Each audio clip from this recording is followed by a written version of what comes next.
Oh, I got a Ralphie story. I don't want to bring the room down, but like 3 weeks ago. Why? What happened to him?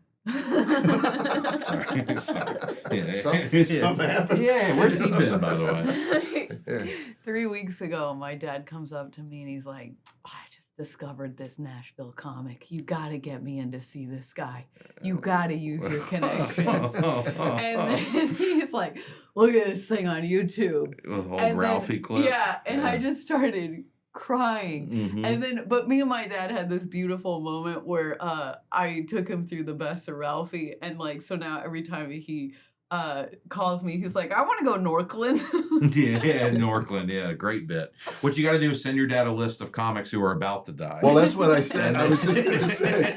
Yeah. So when he asks, is he living? Yeah, we got to go see these guys. Yeah. I got to see. Speaking of that, I got to see James. Do you ever work with James Gregory? Oh my God, I worked with Hank Gregory in the '80s. Oh yeah. I remember telling somebody I just witnessed one of the best comics I've ever seen. Wow. He had a hook back then. You know what this means? Sometime in the past, some nut. So he would say, "Did you ever see the sign? Don't when the plane's in operation, don't open the door." He said, "You know what that means?" Yeah. Sometime in the past, some nut said to his wife, "I think I'll go for a walk on the wing." And Right. so by the third time, he'd go, "You know what that means?" And the crowd would just start laughing. Yeah, Man. It was just this tight, not a word out of place. Yeah. I remember leaving.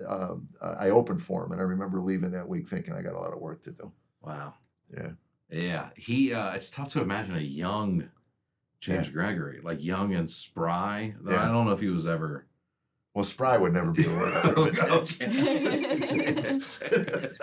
But I got to see him. One of the last sets he ever did. I got to see him. I hosted a show at the Ryman, and I got to bring James Gregory out, and it was kind of a special. I think, kind of morbidly, I guess everyone kind of recognized this might be one of the last times we get to see him. Right. So people were getting emotional watching him, and he just, as soon as he grabbed the mic, it was like he snapped back into who he was and got a standing ovation, and it was pretty cool. I heard a story about George Burns at the end of his life. He would sit in the dressing room catatonic, and they'd go, "Mr. Burns, it's time," and they'd pick him up and they would direct him. Yeah. And as soon as that curtain opened, man, Wow. he was there.